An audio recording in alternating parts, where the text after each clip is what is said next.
Hello, good evening. I'm Dr. Rajashekkar Pappuu. Today we're going to talk about plantar fasciitis. So, plantar fasciitis is actually it is a heel pain. In colloquial terms, we call it as heel pain. This happens because of inflammation and also micro tears in the plantar fascia. Plantar fascia is the one which supports the arch. Arch means when you have in a foot, when you stand up, the medial side arch of the foot forms a slightly arch type thing like this. So an arch is formed. So it won't allow it to become flat. So that is mainly maintained by the plantar fascia. Whenever there is a stress on plantar fascia, whenever there is stress on the plantar fascia, you will have some pain over here. That is called heel pain. So what are the main symptoms of plantar fasciitis? So usually how sharp stabbing heel pain is a very late symptom. That's not present in all everybody, but you will find it very commonly in very late, very severe cases of plantar fasciitis. Mainly, in the initial stages you will have pain,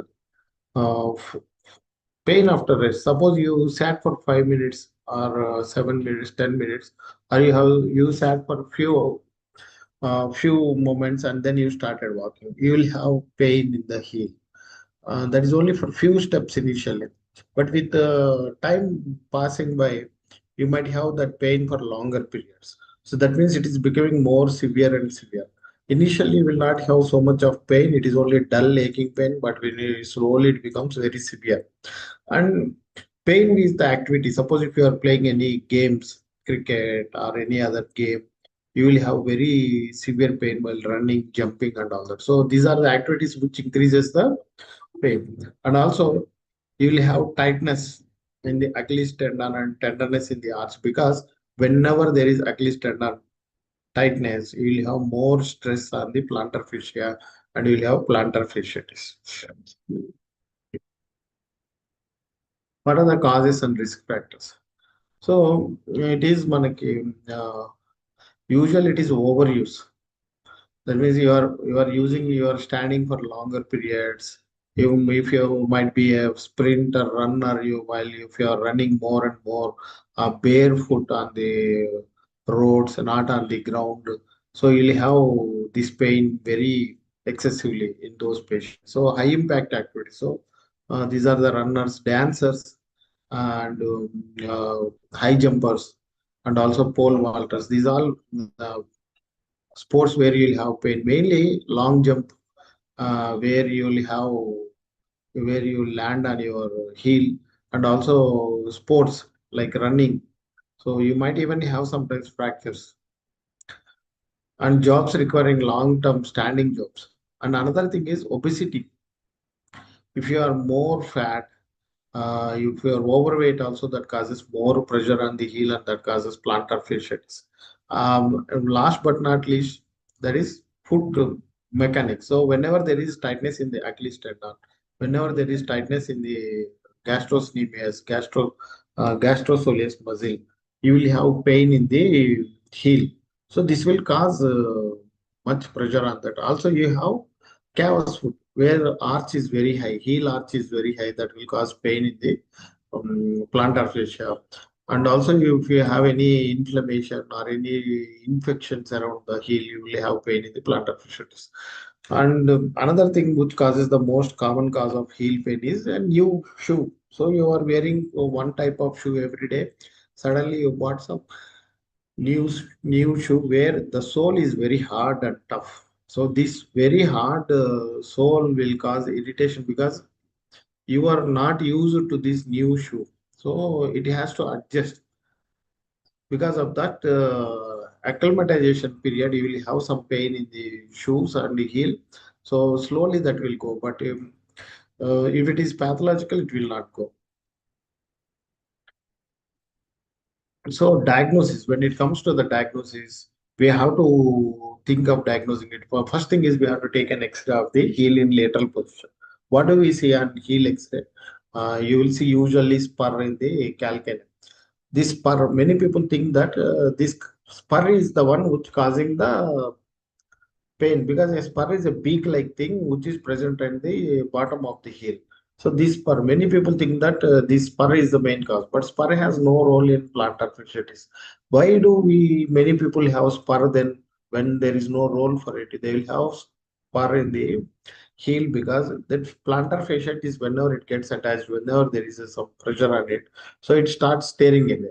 So these micro tears of this plantar fascia leads to inflammation, and that inflammation gets calcified. Because of that, you will have some spur formation. Otherwise, spur has no role. It will not cause any pain. It is only the inflammation in the plantar fascia at the heel area. You will have pain. So there will be before going ahead with treatment and all that, we should know what all other causes mimic plantar fasciitis. Suppose if somebody is having uh, tarsal tunnel syndrome. Tarsal tunnel is there is a tunnel called tarsal tunnel where tibial nerve, posterior tibial nerve, and posterior tendons all pass through the tunnel. So whenever there is any increased pressures within the tunnel, that causes compression of the posterior tibial nerve. So this posterior tibial nerve gives descending branch to the plantar fascia, which gets compressed, calcaneal nerve. So this calcaneal nerve gets compressed and you will have pain. So it is very important for us to rule out uh, plantar fasciitis because of tarsal tunnel syndrome. Second thing is whenever there is severe disease, what is this? You will have gastro muscle tightness. So most of the times in many people they will have gastrocnemius, tightness, spasm. So because of that, you will not have complete dorsiflexion. Whenever there is no complete dorsiflexion, you will have more pressure on the plantar fascia and you will have pain. So whenever there is any problem in the pathology of muscles, that might cause because of backache, where you will have spasm or primary spasms. So these people will have mostly what happen. Whenever they come to you, they'll come with pain for 3, 4 months, 6 months duration of pain. Maybe most of the times these people will have only one-sided pain. It's not even both sides. So usually plantar fasciitis, classical plantar fasciitis is two-sided pain. So if somebody is coming to you and telling you that they have pain only on the one side of the leg, either right or left, and that too for longer periods like 3 months, 4 months, you have to think that the cause is not in the heel, it is somewhere else, which is causing the pain here. So you have to always diagnose the primary cause of the disease and then treat plantar fasciitis. Otherwise, patient will not get relief. How much ever physiotherapy you do, how much ever you give, what do you say, physiotherapy, medication, whatever you give, patient will not have pain relief. He'll be roaming and changing the doctors, but he will not get relief. So, whenever, we have to always rule out this plantar fasciitis because of this. And sometimes some people will have infections at the plantar fascia that also causes plantar fascia mimics plantar fasciitis. So you have to always check for infections in those areas. Um, so next is treatment for plantar fascia. What is our main treatment? The most important treatment method is conservative method only. We give medication, and then we'll give some rest, and then we'll give some orthotics which will relieve your offload your heel. So whenever there is a pressure over that very hard shoe, will give some soft gel foam so that you will not have pain in the pressure over the heel and then pain. Another thing is physiotherapy. So first thing is analgesics, pain medication. Second thing is orthotics. Third thing is physiotherapy. What do we do in physiotherapy? We mostly give you ultrasound therapy or shock wave therapy or diatherapy. shockwave therapy will give. So because of that, the inflammation will come down, and then you'll get pain relief. In ultrasound therapy, we add some medication also. So this ultrasound therapy, when you add medication to it, it will act like iontophoresis. Because of this iontophoresis, medication locally will go into the tissue inflamed area directly. So it will have some higher concentration in the inflamed area. You can give most of the time steroids also in this ultrasound therapy, because whatever you do in ultrasound therapy, add these drugs, they will not have systemic effect. So steroids are not that good for systemic body. So when you are giving ultrasound therapy with steroids, that will take care of the inflammation in the local area without any systemic effect. Another thing is that you have to rule out diabetes, uric acid, and other problems, tendon problems, all that after if there is an infection, you have to give them antibiotics. So most of the times, whenever you bought a old chappal which is worn out, you'll have pain. So new chappal, if it is new chappal, we give some time before treating. Some and also we'll give insoles like heel, cushion pads, and all that to relieve your pain. In severe pains, we'll give medication, analgesics. Usually it takes 3 to 4 weeks for it to come down. Only in some secondary plantar fasciitis, only this pain will be for lengthier periods, like 3 months, 4 months. Sometimes they will have pain for 6 months also. So, what are the other methods of treatment? We have surgical methods. So, whenever your conservative methods fail, we approach for treating them in a conservative. Whenever conservative methods fail, we approach try to deal this with surgery.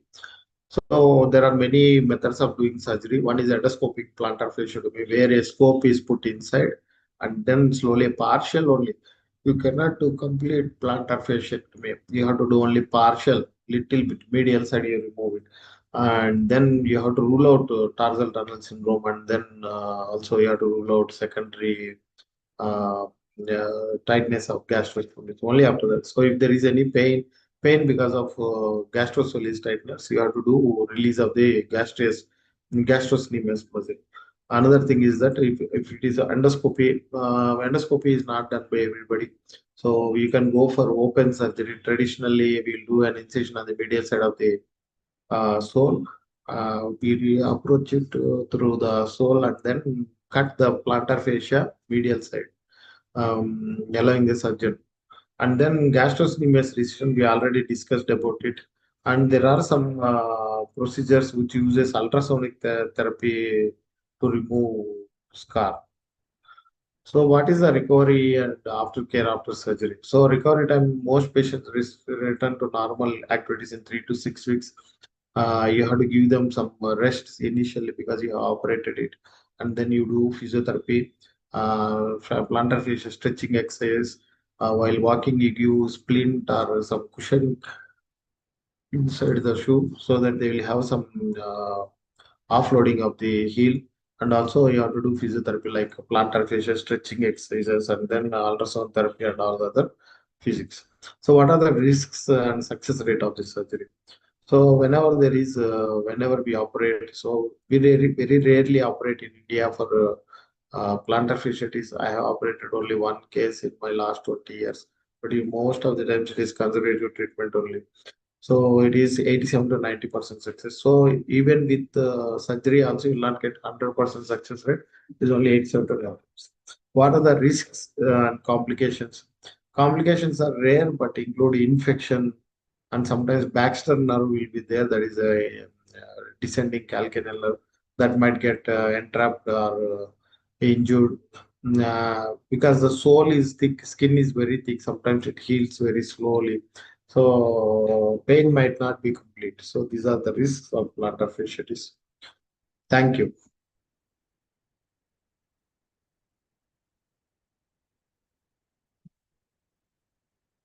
The 14 minutes.